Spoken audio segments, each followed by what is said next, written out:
I graduated high school early and went to Paris before Oberlin, and then thought Oberlin was the place to go after Paris. We still think so. Right. Paris, Texas.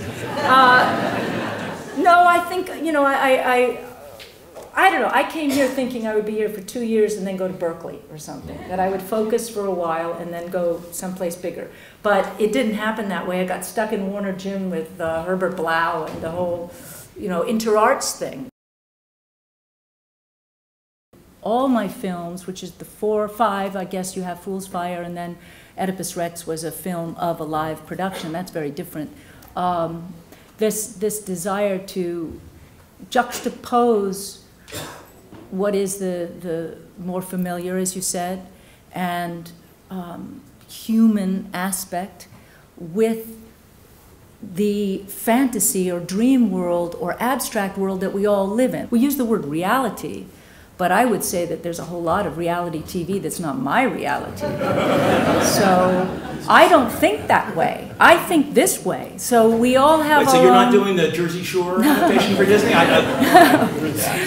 You know, so I think that's really, you know, up for grabs on what naturalism and reality is. But I do know that I thought a lot about The Tempest. That's Lanai and the Big Island of Hawaii. The actual island is a big character in it. And being in a real place and then putting abstract, surreal imagery in it is really a mind-boggling thing, because when you see The Tempest in the theater, you accept that it's in theater, so the abstraction, you would accept it. The way I did the boat, the Tempest in the theater, was to have a giant shadow screen. That was the sail of the ship, and then there was a miniature shadow puppet, a metal shadow puppet with paper sails that was manipulated behind, lit by a torch that was held by Ariel, and the mariners were downstage of that big sail, moving, and you got it. You got the macro, the micro.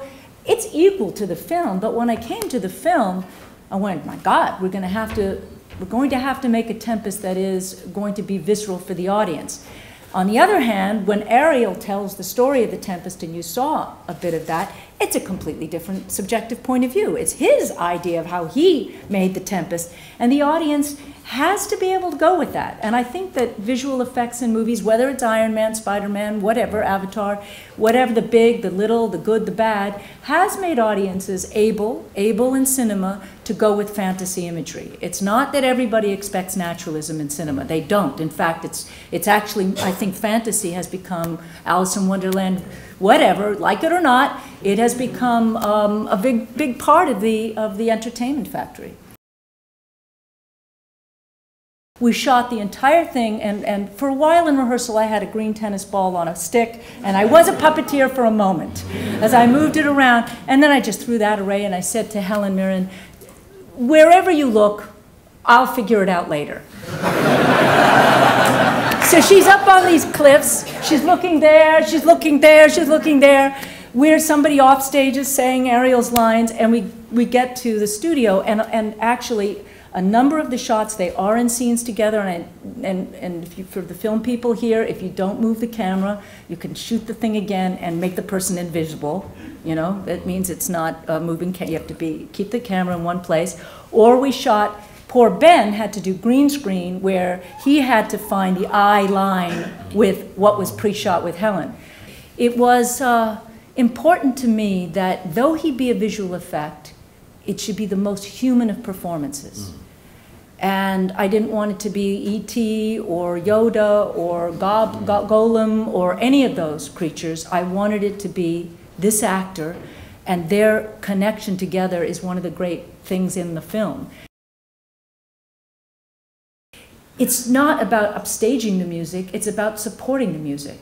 And it's no different than visualizing Shakespeare. Shakespeare's not meant to be read, it's meant to be seen.